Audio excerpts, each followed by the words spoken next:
warm, huh? Yeah, it's like 65 degrees out now. It's crazy. Well, we haven't closed the pool yet, so if you want to come over for a swim. Yeah, I think Thursday it's gonna be 70s. yeah. And then it's gonna drop. Oh, okay. But it is gonna be November pretty soon, so. Next week. Wow. Hi, Justin.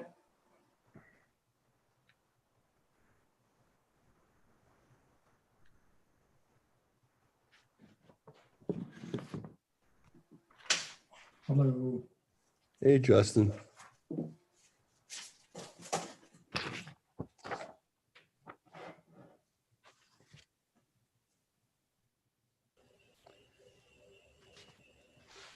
Am I unobservant, or is that beard relatively new? What? No, it's every 2 weeks it makes an appearance. Okay. Hey, guys, is Erin Hoagland from Duchess Land Conservancy, is she an applicant? Yes. Yeah. It's the last one though. Okay. We have 4 in the waiting room. Okay. Larry Niebling, Mike Todd, Kent Communications, Night Furry Kid. Don't know what that means. I don't know who that is.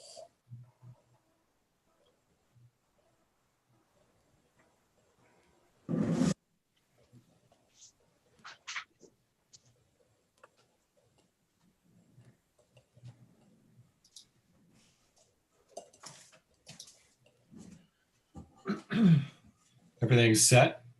All right, whenever you would like to start. We got, let's see, who we missing? Sarah and, Sarah. well, Sarah's got the first, Yeah. so we do need Sarah. Hi, Trace. How are you? Hey, Trace. Could Sarah be one of these strangely named people in the waiting room? No. Okay. Did she send you her draft, Darlene? No. Did you send it? I don't think so. I have it in my email. I can send it to you.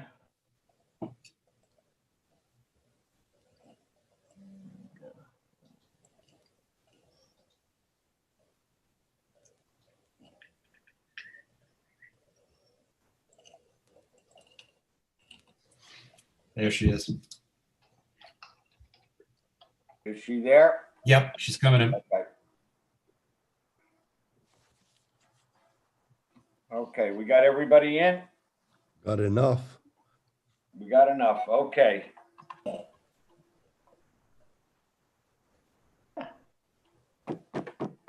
Like to call the Town of Clinton Planning Board meeting, the virtual meeting to order on Tuesday, October 20th at 7:31. Due to COVID-19 pandemic and pursuant to the executive order number 202.1 issued on March 12th, 2020, suspending the open meetings law and emergency state and federal bans on large meetings or gatherings.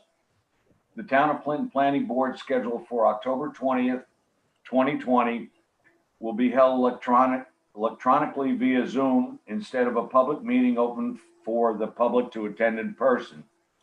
Members of the public may view the board meeting as it is live streamed on YouTube, www.townofclinton.com/government/planning-board/videos. A transcript of the meeting will be posted on the town's website at a later date.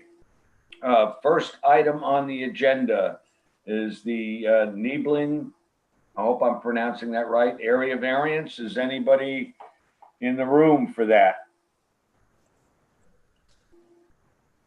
I don't know the names of the. Niebling. Yeah, you said it. The Niebling one.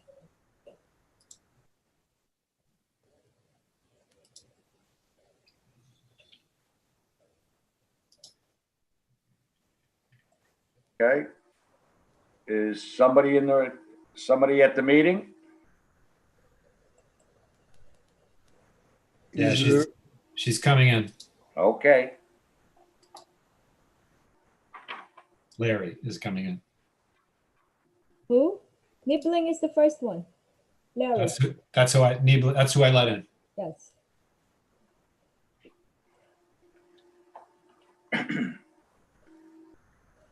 Okay, who is in the meeting now?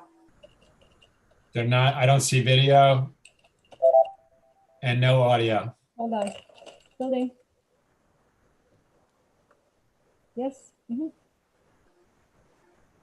Oh, yes, Erin, I just want to let you know, we're calling it one by one as you get called, so just hang in there, all right? We're calling the first item on the agenda, and then as we go along, and then we'll let you in, because it gets crowded on, you know what I'm saying? All right, thank you, yeah, bye. Hello? Hi, What? Larry. Hi guys, sorry. I've never even Zoomed before. Do you want me to show my face? it would be- If Well, you'd that would like. That would be wonderful. Okay, okay, hang on. Come here for a sec.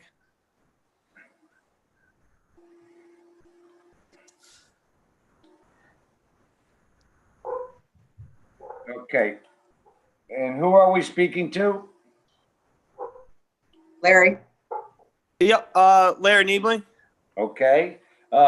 Larry, this is a two-step process. The planning board, which you are in front of right now, will give a recommendation, either yay, nay, or neutral to the zoning board, and they will make the final decision on whether to grant your variance. So Okay. if you can explain briefly what you're doing, and then we'll go from there. Yeah, so basically I'm just looking for a dry, I'll call it a dry storage area.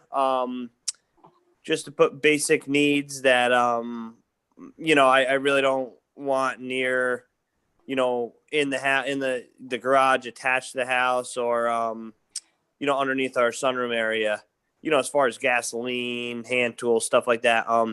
So it's pretty much like a dry storage area for me is really what it is. Okay, and your variance is the rear yard from 75 to 40 feet. That's correct, right? That's what you're looking Yes, for? correct. Yep. Okay. Sarah, since Yep. you have anything to add here? Well, yeah, after visiting the property, really, other than from the Niebling house, nobody can see this. You might see the top half of it from the road based on where it is, but it's not in full view of the road. But none of the neighboring properties, residences, can view this building from there. There's a stone wall along the back property line, and they've got a sort of a gravel stone pad already in. The size of the carport's fairly small at 18 by 21, and it really they don't plan. There are several trees in front of between the residence and the carport that they do not plan, that Mr. Niebling said that they did not plan on removing. So they do not plan to blacktop to this building. It really is going to be sort of a glorified shed that they're putting in. So it doesn't appear that there are any anything out of the ordinary on this one. Okay. Does anybody have any questions on this application? Yeah, Sarah, you mentioned that the carport was a glorified shed. What's the distinction and why isn't it being called a shed? It's being called a carport.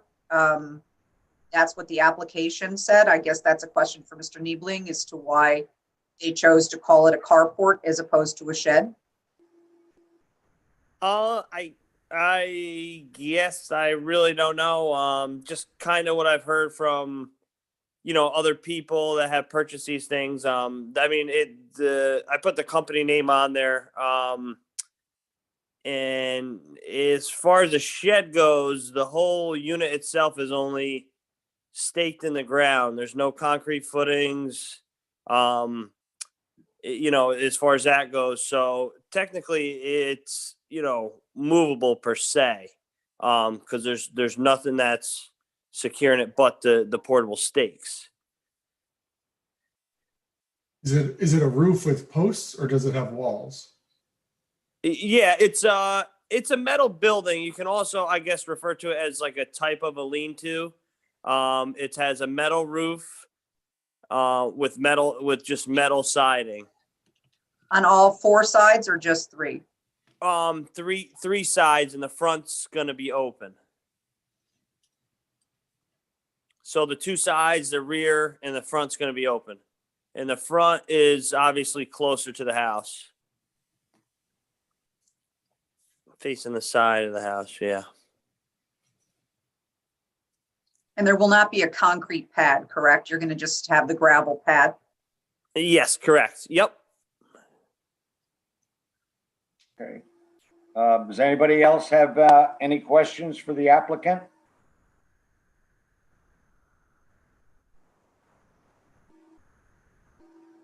I take that's a no. Yeah, going once, going twice. Actually, Okay. I'm I had sorry. one I do question. have a question though, and this is not even pertaining to the variance of the building. So, like I said, I'm new at this Zoom, and I'm how do you actually show yourself on it? I don't even know. I'm not good with We could see technology. you. We could see you. From the nose up. Oh, you can see me from the nose There up. we go. That's better. Now we see Oh your my whole god. face. Okay. Sorry about all that. It's your camera. Sorry. Okay. All right, Sarah, So- do you have a resolution? Well, one Yeah. thing, wait. So was there some mention of a underground propane tank, or am I mixing things up? There was not. Oh, okay. I must have been reading a different thing. Okay. The So next one. it's just the shed? Yep. Okay. Sounds good. Resolution, Town of Clinton Planning Board to provide a conditional positive recommendation to the Zoning Board of Appeals on the requested area variance to section 250 attachment 2, reducing the rear yard setback from 75 feet to 40 feet to build an 18 by 21 metal carport in the side yard of the existing single-family residence as requested by Larry Niebling on property located at 355 Browns Pond Road, tax grid number 62800926323 in an AR5A zoning district.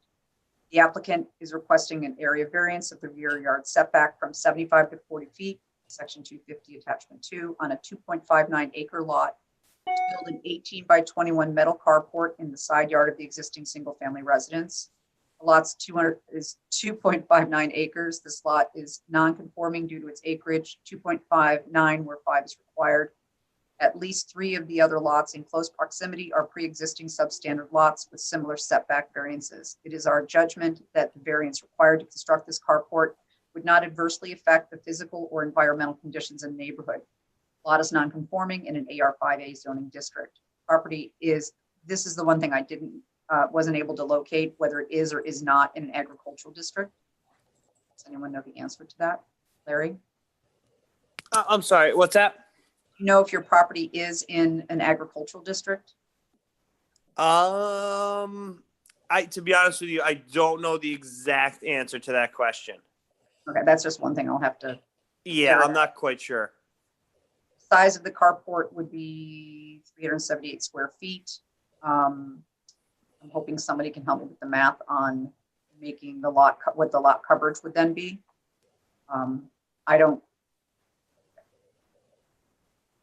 I'm pretty confident it doesn't exceed the 7%, but is there somebody?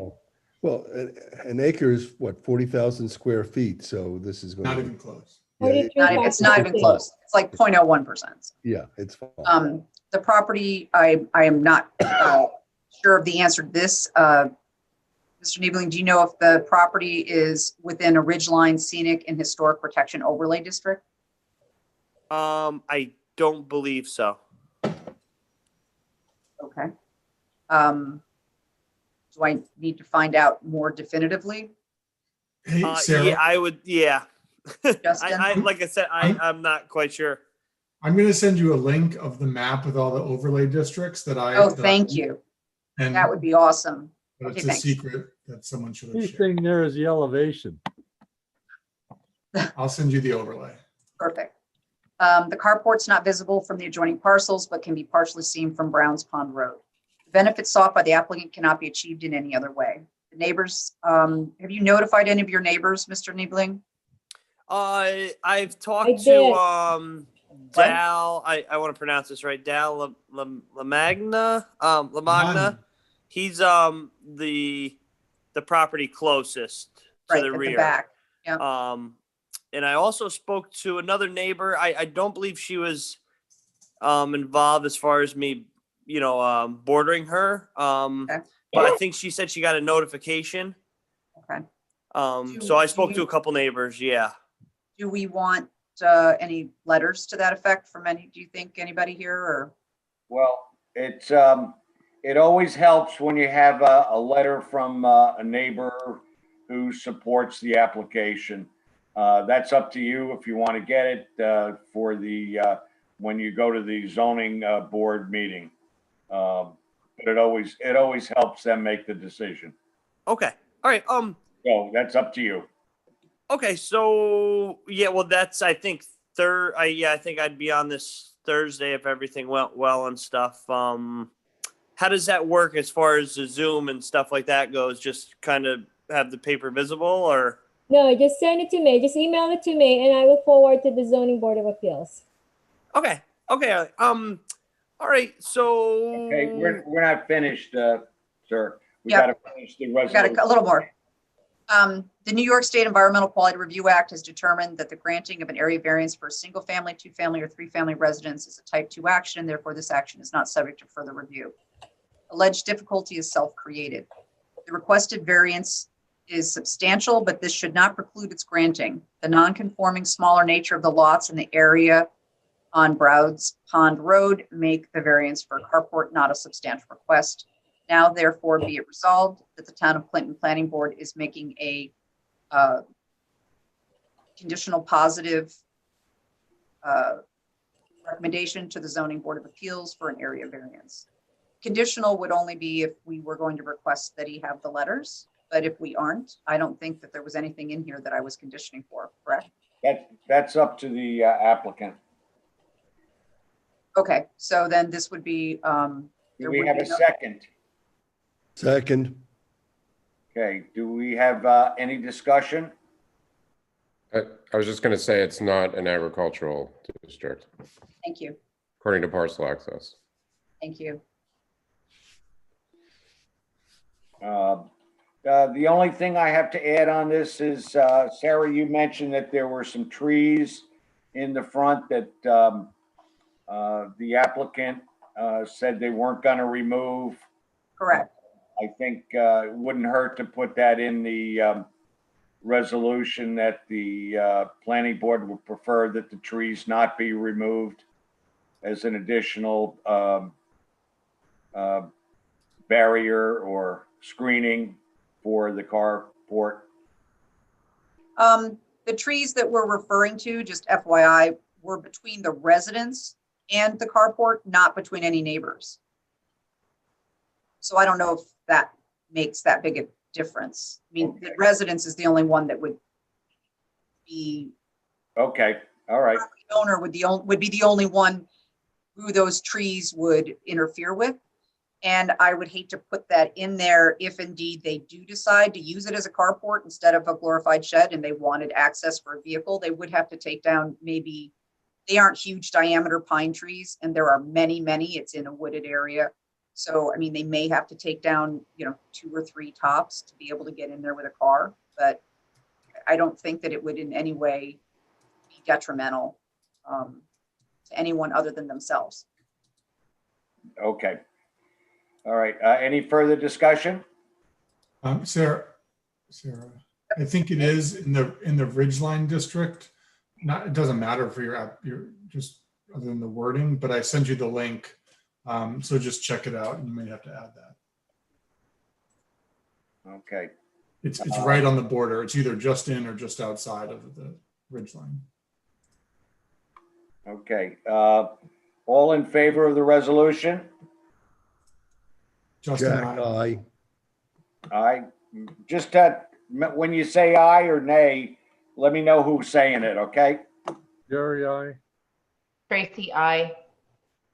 Sarah, aye. Art, aye. All aye.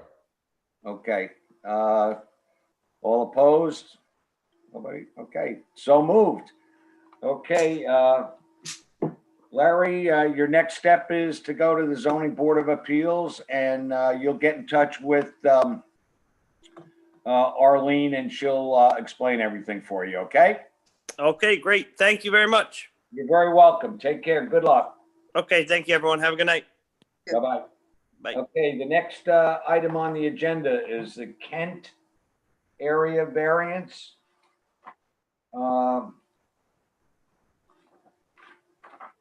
Do we have somebody in the room? Hello, Is this Stephen Kent?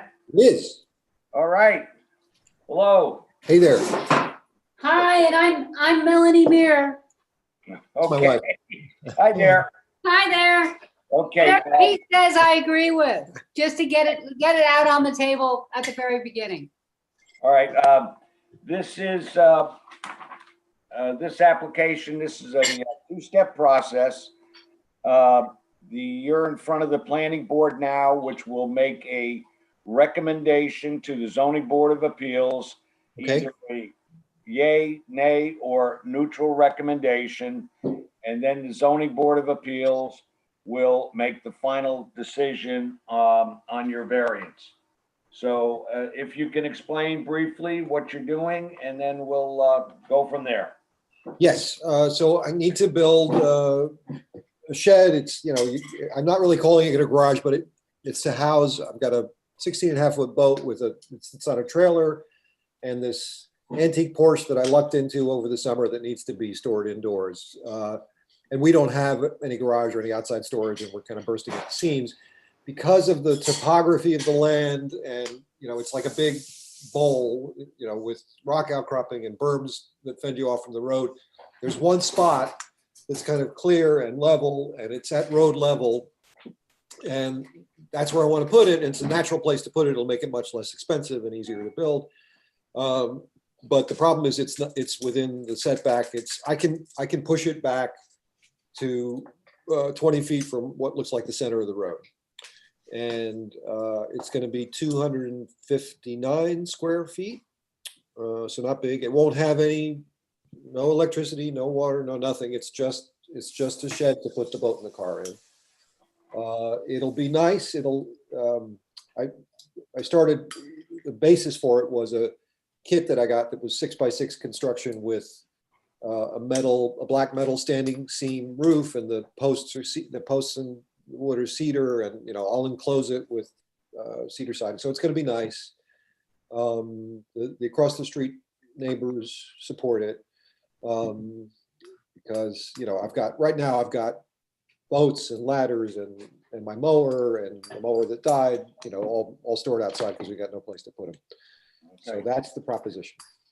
Okay, Justin? Yeah, so this is on, I can never say this road, Zipfelberg Road. Zipfelberg Road, yeah. And it's a very narrow road, and right around this kind of bend in the road, the across the street neighbor has what looks like, I don't know if it's a new barn or it's been renovated, but that barn is like, you can almost hit it with your car if you stuck your hand out. Exactly. That barn, it was a historic barn originally that belonged to the farmhouse, and I don't want to get into it, but we made an agreement to buy it, but that's the reason. And then she backed out. and we're gonna do a lot line adjustment. That's the reason why we don't have a garage, we don't have any storage. But yeah, it's right, it's literally, 25 feet from my house, and it's like 3 feet from the edge of the road. So it's like, 8 feet from the middle of the road or something like that.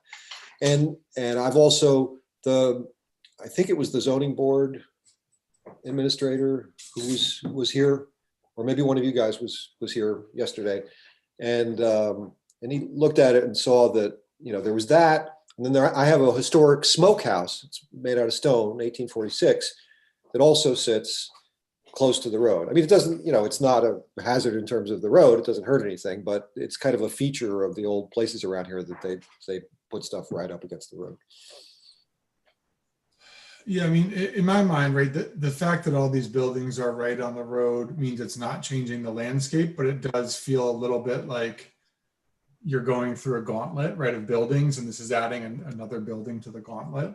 I get the purpose for wanting it. The stuff is stored outside right now. The lot is irregular, the land is irregular. There's lots of steep slopes. So to the extent that you want to store a car or a boat, it's currently stored where it should go, and so this is encasing it. I guess, if 20 feet is as far back as you can go, I think that's good. To me, 20 feet seems like a little farther back than where everything is being stored now. Is that, yeah, excuse me, correct? It is. I can push it back, but it's because I'll be able to, have a not very thick, like a 4-inch concrete slab, and I can sort of push it back on that. Yeah, it's flat. I mean, it's flat, right? I think where it would go. But about your concern that it's more like a gauntlet or it extends that sense, it really doesn't. You should take, if you have a chance, drive through the area, but it's way, way down on the west side of the property, and there's just, woods across the street. It's away from all the other buildings by, I don't know, 200 feet or something. It's a ways. Yeah. No, I drove it today. I mean, I get it. I saw everything. I don't know if anyone else has thoughts or comments, questions. Anybody else have any comments on this application? No? Okay. Justin, go for it. Okay, is everyone okay with it? I mean, you want me to do a positive recommendation unless anyone thinks otherwise? Yeah. Okay. Okay. Resolution. Yeah. Resolution of the Town of Clinton Planning Board making a positive resolution, positive recommendation to the Zoning Board of Appeals on the requested variances to section 250 attachment 2, reducing the front yard setback from 100 feet to 20 feet to build a 14-foot by 18.5-foot detached garage as requested by Stephen D. Kent on property located at 231 Zipfelberg Road, Rhinebeck, New York, tax grid number, blah, blah, blah, in an AR5 zoning district. Oh, I just wanted to tell you, Mr. Kent, that you had put on AR3 in your application, but you're actually in an AR5 zoning district. Doesn't matter, you're 6. Okay, I misremembered it. Whereas 1, the applicant is requesting a reduction in the front yard setback on the north side of the road from 100 feet to 200 feet, 100 feet to 20 feet to build a 14-foot by 18.5-foot attached garage on a 6.16 acre lot. The property is in an AR5 zoning district. The property is not within the Ridgeline Scenic and Historic Protection Overlay District. The property is not in a critical environmental area. The variance requested is substantial. However, the lot is irregularly shaped with steep slopes and wetlands, leaving very little flat area to build a garage. An undesirable change will not be produced in the character of the neighborhood or be detrimental to nearby properties, as several other structures on this property and neighboring properties are close to the road. There is no other location to build the garage without significantly disturbing the environment, given the lot configuration, and the benefits sought by the applicant cannot be achieved by some other method.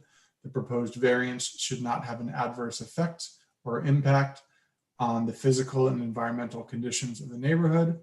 The alleged difficulty is self-created, but should not necessarily preclude the granting of the area variance, considering the surrounding conditions.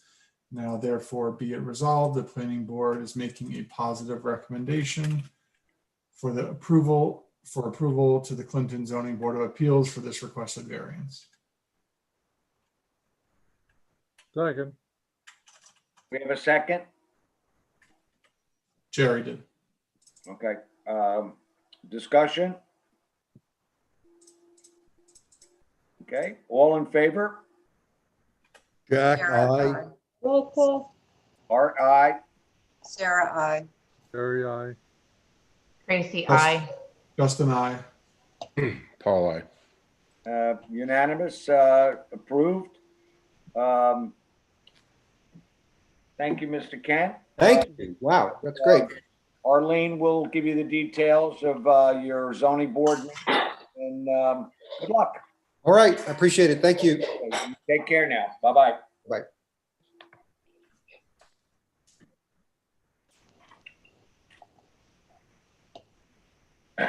Okay, the next item on the agenda is the Ullman wetlands permit. I don't know who to let in. I don't have a person with that Probably name. the other weird name. Which one is that? Night Prairie Kid. Yeah, probably that one.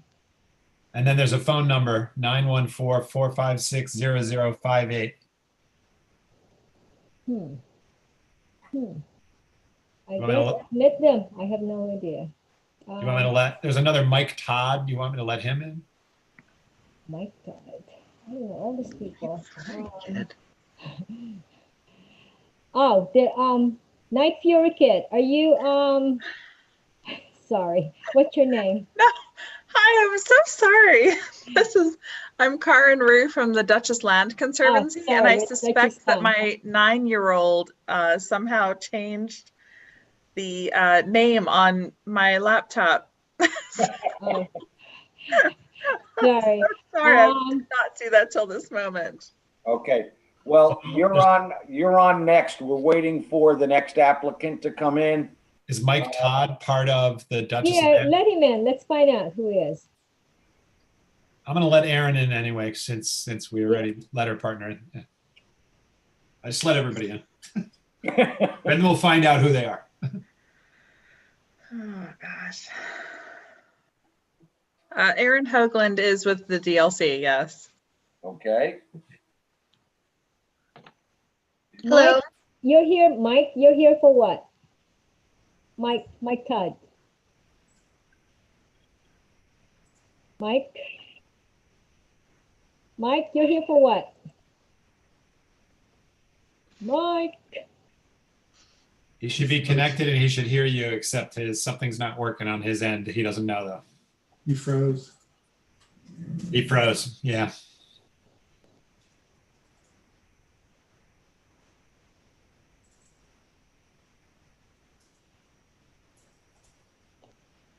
He moved. There's somebody from Rainbow Pools that's I'm here, yes. All right, so that's him. That's Mike Todd. Sorry. okay. And you are representing the Ullmans, is that? I am. Okay. Do we have a letter of authorization? I don't. There's one in my file. Do. Name somebody else from Rainbow. It's Rainbow Pools. It's, yeah. It's no point getting excited about that. Yeah, it's him. He got a lot of authorization, Dave. Okay. All right. Oh, sorry, you're Mike Todd. Where's Dave? Okay, Mike, you want to tell us briefly what's going on here, and then we'll go from there? Sure. I have, the Ullmans want to put a pool in, and on their survey, there's a wetland border dotted line on their survey, which I think you guys have. Hello? Yep, we can hear you. Okay, and I'm not sure if that's the actual buffer, or there's a wetland, or that's the border of the wetland. So I guess that's what we're trying to determine, or because the way we have it set up where the pool wants to go, it's outside of that dotted line on the survey.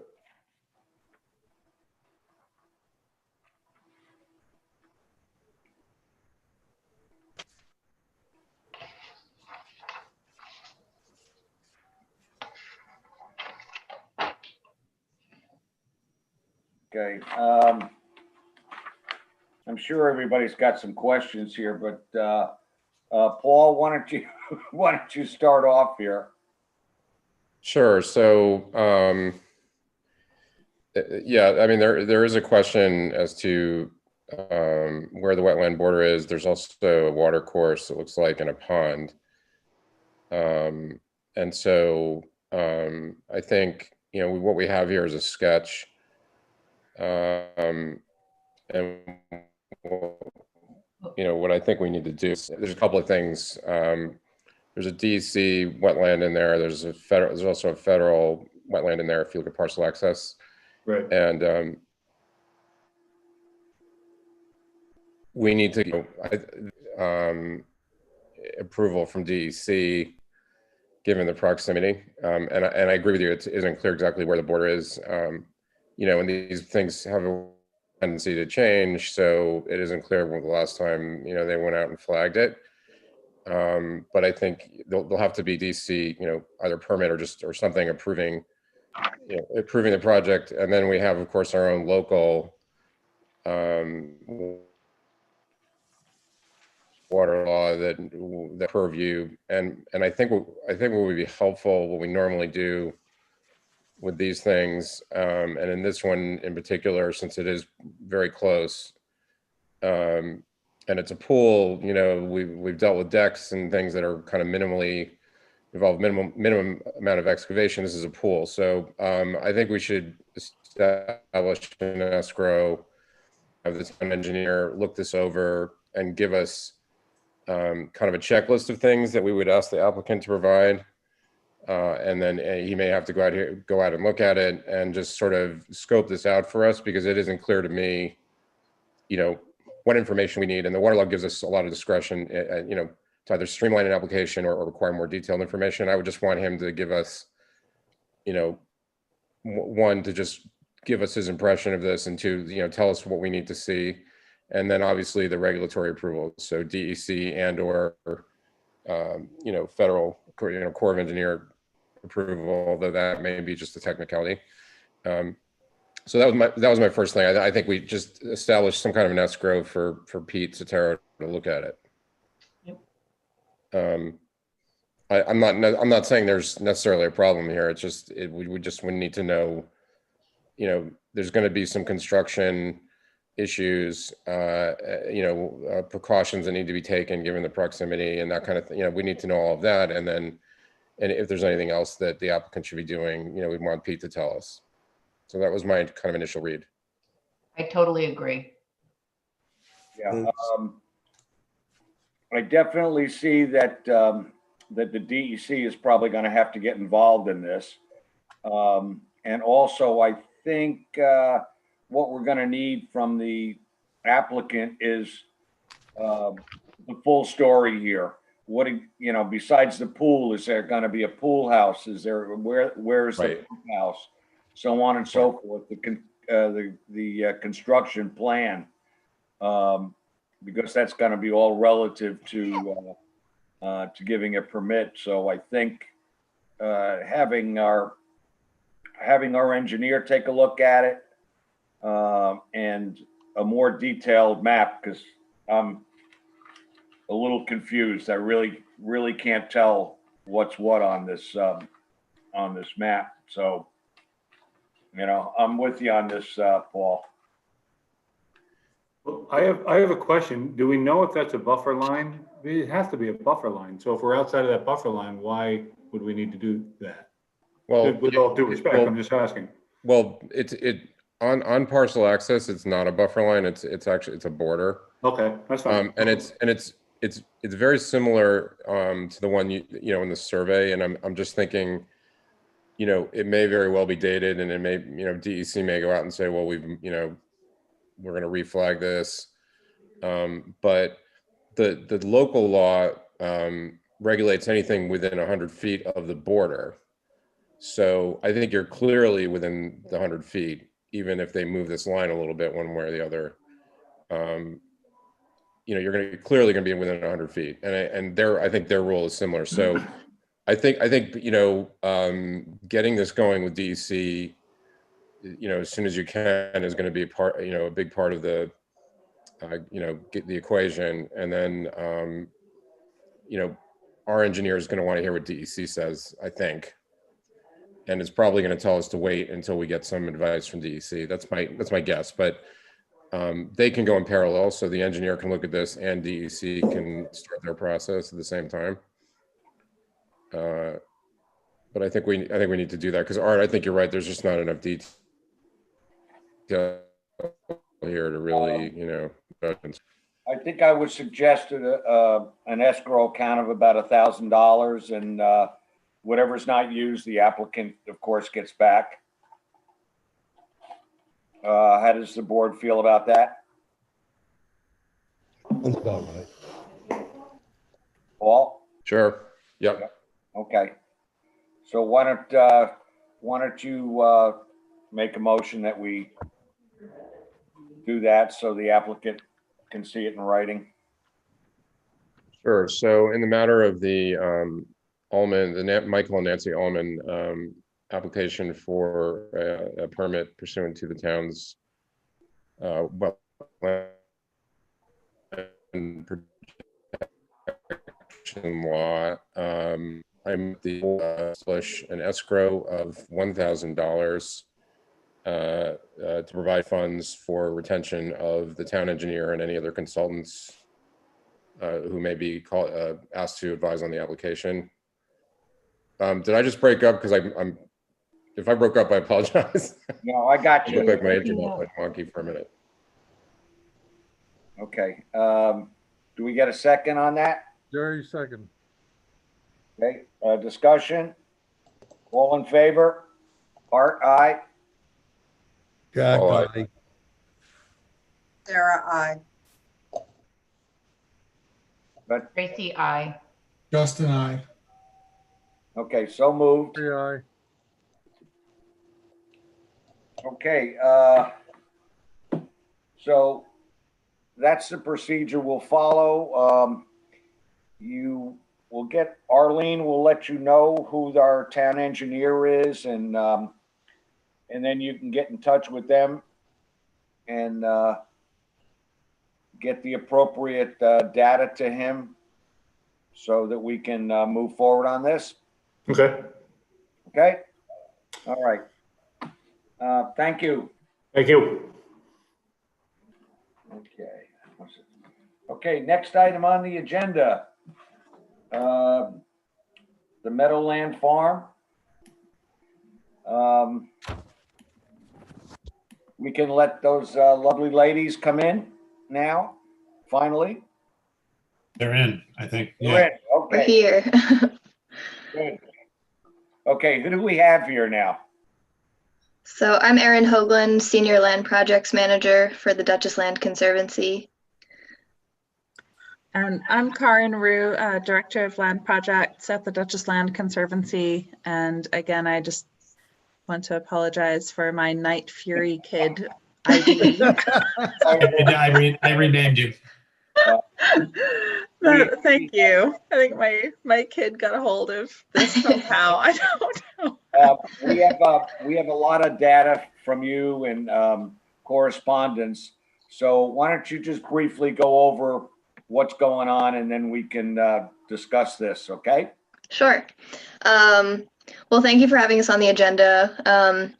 I'll try to keep it brief because, as you mentioned, you were provided the materials, but we're here to talk about the DLC's plans to apply to the New York State Department of Agriculture and Markets for a grant through their non-dairy farm operations in transitions program, and that's through the their FPIG program. So Farmland Protection Implementation Grants are what they're called. And the result of purchasing the development rights on Meadowland Farm is placing a perpetual conservation easement on the property. And what we're requesting from the planning board tonight is to authorize Chairman DePasqua to provide a letter that discusses the development pressure in the town of Clinton, which we have drafted and is provided in the materials. You're welcome to edit that as you need to, and I can provide you a Word document for that.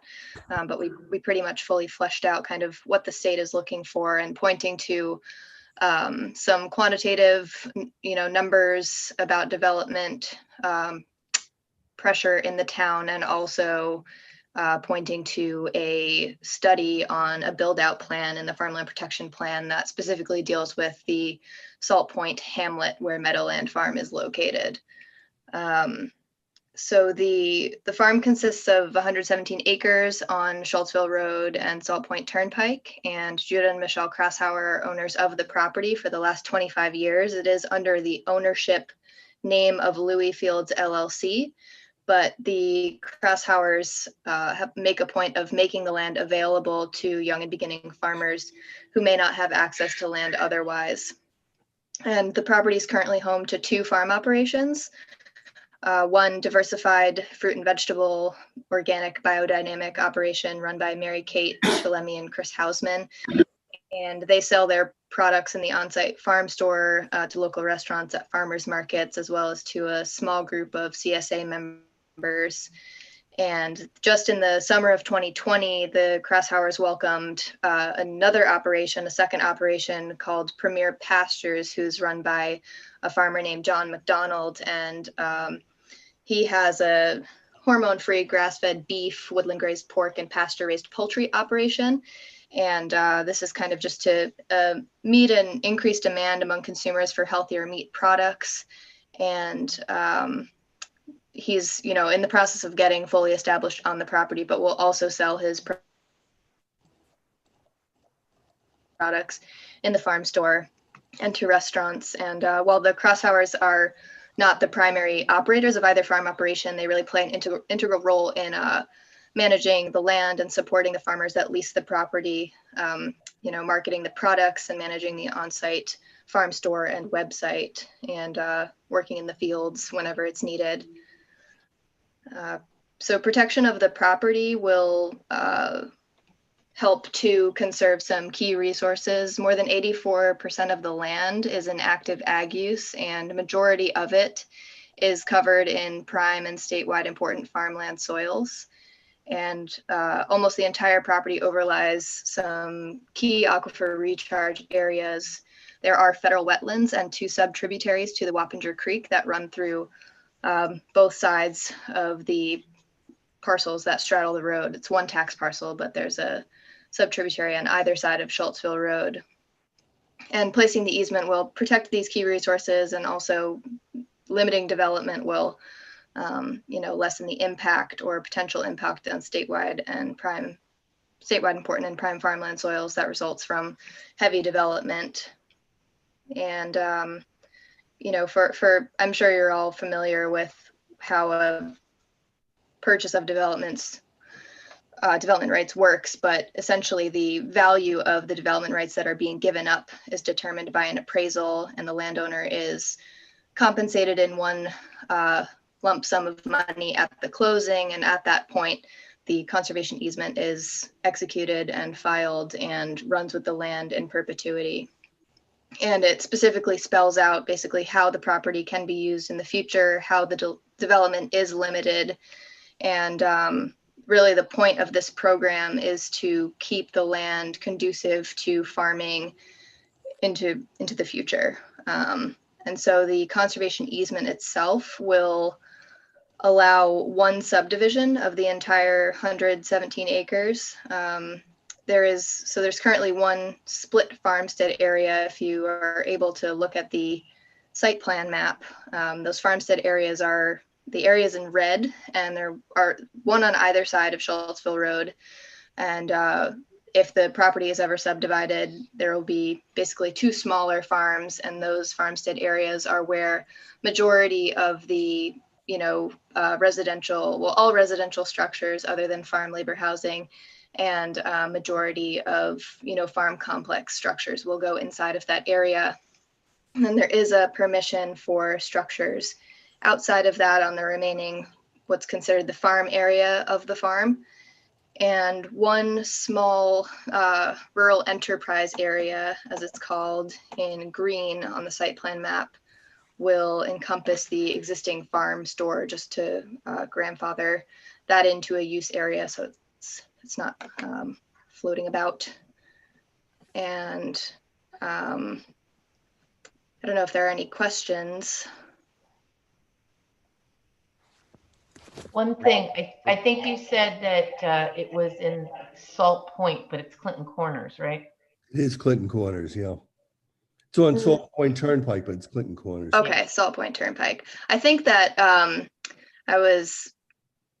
don't know if it's referred to as like the Salt Point Prime Soils area. It may fall within in a kind of different context that build out plan is a part of. So sorry for misrepresenting. No, Sure. couple. Go ahead. The only thing I wanted to add to Aaron's great summary is that when the conservation easement is placed on the property, the property does still remain on the tax rolls. The landowner is 100% responsible for paying all school, town, county, fire district, all property taxes that they had been paying before and will pay into the future. So there is that component, and what we're asking for in this visit, as Aaron explained just in the beginning, is a letter from the planning board that speaks to development pressure on farms similar to Meadowland Farm, and in terms of development pressure, that can be seen as conversion. What the state is really interested in knowing is what is the pressure of conversion from active farm use to non-farm use, and that can mean going from a really meaningful, independently owned and operated farm operations that have a significant contribution to the community to maybe something lesser than that, or not at all. So that's really what we're here to ask for. I have a couple of questions, Art, if that's okay, just little ones. Do I understand from your presentation that the rural enterprise area is going to be limited to the existing farm stand, or is there going to be more done there? The area is about 1 acre in size and was primarily cited to encompass the existing farm store, but there are, other secondary activities that are allowed within that area as long as they are. So they could tear it down and put up a bed and breakfast or something like that. Right. And all of, the uses that would be associated with rural enterprises that are permitted would have to be subordinate to the agricultural use, so it wouldn't be permitted that the farm be, converted to a rural enterprise use primarily, as opposed to, the agricultural use that's happening. But yeah, that's an example of a rural enterprise. Are there any plans to current plans to either put up something in the rural enterprise area or to add additional structures in the farmstead areas? As of right now, that hasn't been part of the conversation. It would be pretty tight in the rural enterprise area. The landowners haven't expressed that. They do live part-time in the existing farmhouse on the east side of the road. But I think, the purpose of those areas is really just to accommodate any future agricultural structures that may be needed, and residential structures as well. How big are the two farmstead areas? Sorry, for whatever reason, my audio cut out. Could you repeat that? How big are the two farmstead areas? The two farmstead areas are about 4.5 acres in size each. I don't want to be the Grinch on this, but we've had an experience in the town of Clinton with another large farm that got one of these development grants, and shortly thereafter, the people who owned it and been farming it for a couple of centuries sold, and it is now, at least in my eyes, essentially an entertainment venue where the amount of actual farming is to be charitable, minimal. So I'm a little concerned. I've driven by the property. I think it's exquisite. I think the Crash Hours have done a fabulous job with this, and it is a real addition to the community. But I wouldn't want anything that we do to be considered approval of any changes that might come. And while I haven't seen the draft letter that you referred to, it wasn't in my package. I think whatever we write ought to be very clear that we are not in any way ruling on or approving or condoning any further development, because ain't nothing before us right now. Right. Yeah. Sorry, go ahead, Karen. I just want to say, so firstly, I don't know the property you're speaking of. I don't know if it's a DLC easement and. It's not. It's a different. Okay. So obviously I will say that for the DLC, we have over 400 conservation easements in our repertoire, in our portfolio, so to speak, and each and every one of them are different. This is a state-funded easement, and as Aaron mentioned before, while it does not require the property to be farmed, it does limit commercial use of the property so that it's most conducive to farming. And then secondly, I just want to also point out that this is not a request for endorsement of the application or the project. The town board did actually endorse, we did have to ask the town board to endorse the project, and they did do that last week. What we're asking for is a comment on the development pressure to either this property or similar properties within the town of Clinton. And I completely understand your, concern about having the planning board being painted into, somehow,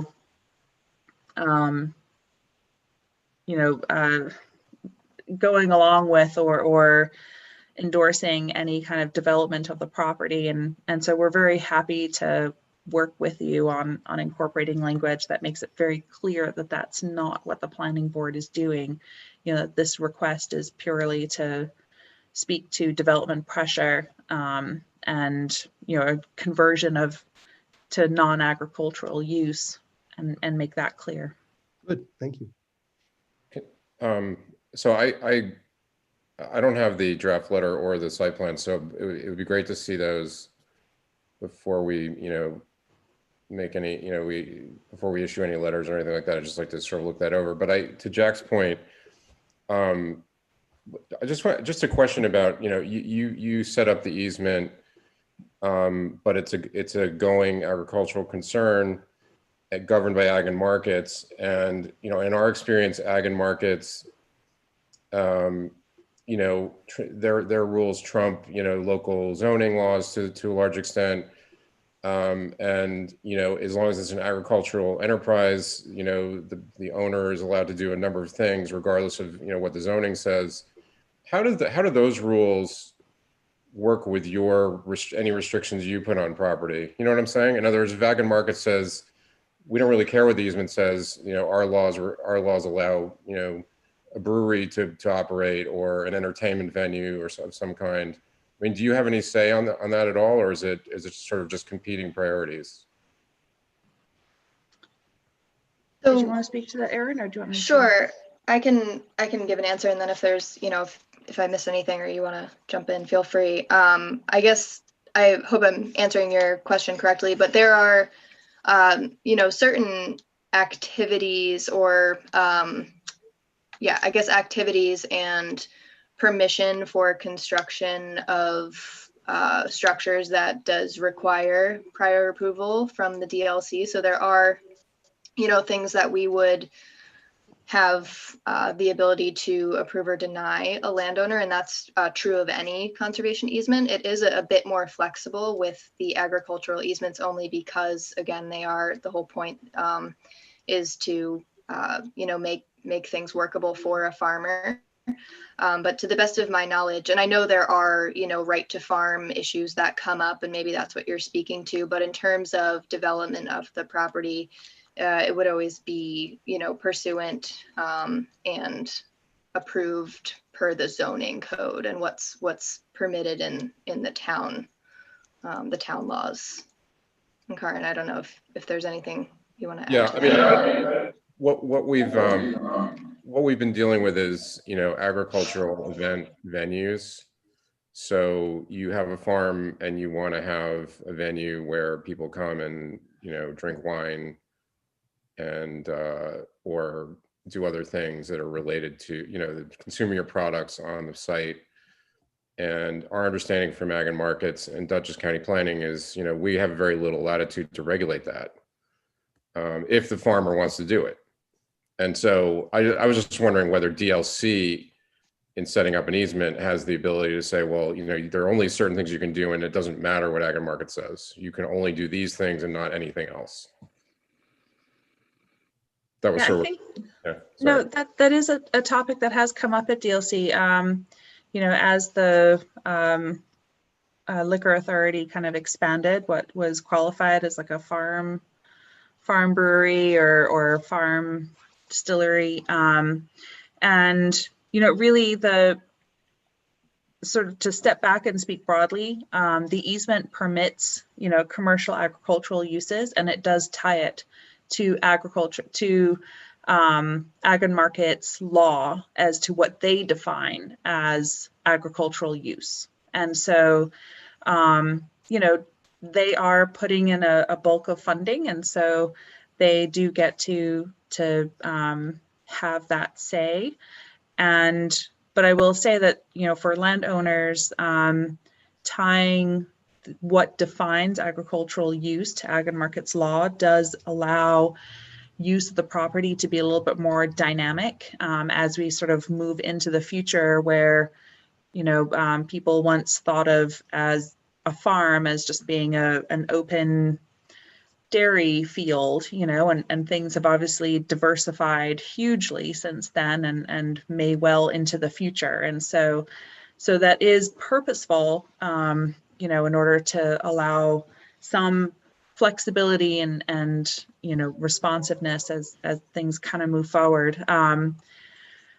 So I guess, it's hard to really fully answer your question other than to say that Ag and Markets is a part of this conservation easement transaction. They're not a holder of the easement or anything like that, but they do retain the right to, in full transparency, they do retain the right within the easement to be a mediator in very, very specific and certain circumstances. And, should there be a disagreement between the landowner and the DLC, and there are like 4 or 5 items that, where Ag and Markets can be the mediator and kind of determine how to interpret the easement. And so this might be kind of, one of those cases of, the DLC ultimately having to, understand that, state law with Ag and Markets is going to have the ultimate say. I don't know if that fully answers your question, but I'm hoping I'm kind of getting to it. And what we do, though, within the conservation easement and the limiting of farmstead areas and the rural enterprise area, that does limit where on the property things like a tasting room and things like that can occur. And so, which would be within the rural enterprise area or the farmstead area. So there is that limitation that does happen. Thanks. It's very helpful. Thanks. Okay. Let's see, Karen and Erin, thank you very much for your hard work on this. I think what we would like to do is a couple of things. One, if you could supply us with those 4 or 5 items that you just spoke about. We don't know exactly what they are. If you can let us know what they are. And also, we want to have everybody review the letter that, not form letter, but the letter you gave me is very good, but I think we're going to add a few things to it. Sure. The basic premise for this is very good, obviously. It makes a lot of sense for the town. But I think we're gonna review this a little bit and then we'll add some things to the letter and get you a copy of it and we'll go from there. So we should be able to do this within a week or so, have it all done for you. Okay, fantastic. Well, thank you so much for your time and consideration and willingness to provide the letter. It's a huge help. Thank you for your effort too. This is a good thing for all these small rural towns. It really is. And I appreciate your hard work on it. Thank I you want to very say thank much. you for your very meaningful questions. That's really helpful. It's nice to know what people are actually experiencing on the town level and what your thoughts and concerns are. So I really appreciate those questions and comments. Thank you. Okay. It looks like Arlene is wanting to ask us something, or All right. So do you guys want to just do a resolution subject to, or do you want them to come back and present it again, and discuss this? I don't know about their timeline. I want to review this letter with the board, and then we'll get back to Karen and Erin ASAP if they need to come back. I don't think you'll object to that, right? If you need to come back to the next meeting, would that be That would be okay? fine. Yeah, absolutely. So you don't have like a timeline thing because we're not going to meet in. Well, I'd like to move this along.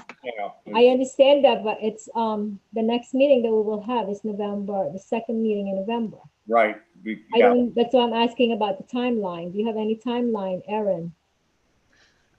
The application is actually open and basically rolling, so there is no deadline for submission. We're just working to pull together all of the pieces, so the sooner the better, but we're happy to give you the time you need to review the letter and come back if it's necessary. Yeah, this funding round is a little different from most that we've worked on, in that it is a rolling and open application. It doesn't have a deadline. However, there's a limited amount of funding, and it's very much a first come, first serve situation. So, if several other organizations submit their applications before we do, then we run out of money. So it's kind of like just trying to do it as quickly as we can, with also completely wanting you to have the time you need. Right. We do want to help the crash hours because they really made a contribution here. So yeah, we will move quickly on this, Karen. Thank you very, very much. We won't let you hang on this. Don't worry. Okay. Thank you. Thank you. All right. Well, thank you very much for coming, and I appreciate all the hard work and information. And we'll get back to you shortly. Okay. Great. Thank you. Thank you very much. Bye-bye Good night, now. all. Thank you. Bye. Here. Have a good night.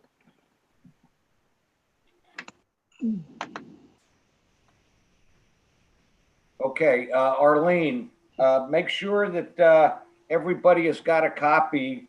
It wasn't in your packet? no, The map wasn't either. Yeah, I mean, this is what Jack and Paul brought up is very, very important. Good point.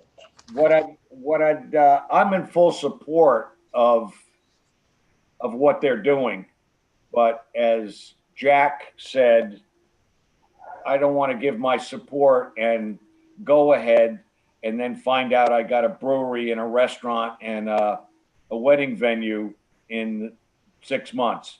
Right. So not that that we could stop it, but I want to get it on record, what we support and what we don't support. Mhm. So if you can get this information to the board, especially the letter that they gave me, which is very good, but does not have the elements that both Jack and Paul brought up. And I'll put down some notes, and whoever wants to contribute to this as an addendum to what's in this letter, or rewrite it, that's fine with me too. I mean, do we really have to wait for another meeting? Can't No. we just do this No. over email? And Yeah. that's always like saying, can we just do a resolution approving that we're gonna support this, but then subject to the letter that you're gonna be creating? Yeah, all we're doing is giving, yes, we support this, but I want to have some, I'd like to have some of the things that both Jack and Paul mentioned, and I'm sure that's on everybody else's mind also. And this way they don't have to come back and we could just do it next week No, or we can- whatever. You know what I'm we saying? We can do this via email through Yeah. the board. I think everybody can handle that, right? Absolutely. That's what the town board actually did. They agreed to it, and then the supervisor just sent a letter. Yeah. Yeah, so get everybody the information, okay, Arlene? Oh, well, I thought it was there. I'm And sorry. get them, To the packet. whatchamacallit's a letter to, Overly's letter. Yes, That we I got. sent that email to you, all of this. Yeah, The letter from the supervisor. You guys got that, right? Yeah, Yes, but okay. I didn't get the letter that they gave to Art. No. No. Or the map. Was that included in the packet? Hold on. Not. I got a They only map. sent it to you, Art. Did they send it to you straight or Map. did they send it to me? I don't even think I have it. Tracy got a map? I got a map. Yeah, I got a Is the map. purpose of our letter just Thank to you. bolster Got the everything. I application? think they sent it to you Oh, straight. Because what I have is what I have on the map. I think, Art, they sent it to you straight. We can get a map. I got you some don't get maps, anything, Paul. with marks on them. That's what happened. You come in here on a shop with me. All right, send in everybody an email on that, and can everybody print it out? Yeah. Is that all right? Okay, if anybody can't print it out, then I'll Arlene send you will a have one packet. copy. I'll send you a packet. I'll Okay, send it to you. Letter and map, okay. good. But the Letter whole and- stuff that I laid out on the screen, you didn't have that? No, you didn't, it wasn't on the screen, at least not on mine. Just for folders. Yeah. It's what do you And you have? never opened it. What do you mean? You just just showed saw us your your folder. computer, but you didn't We open didn't it. see it, we didn't see anything, yeah. It didn't show my screen? No. Took Showed your but- screen, you didn't open it. Showed a list of your files. Oh, sorry. Oh my God. All the while I thought I was showing the presentation. Uh, I wonder why. Sorry. Okay. Has anybody got anything they would like to chat about? Next meeting, Art. It will be their chat list. Okay. What's the next meeting? Yeah, we won't have a meeting on election day, obviously. And the next meeting will be, what's the date on that? 17. 17. Yep. Yep. When is Thanksgiving? I'd like to After that. suggest that everybody A week after consider contributing to a fund to purchase Art a light so we know what he looks like.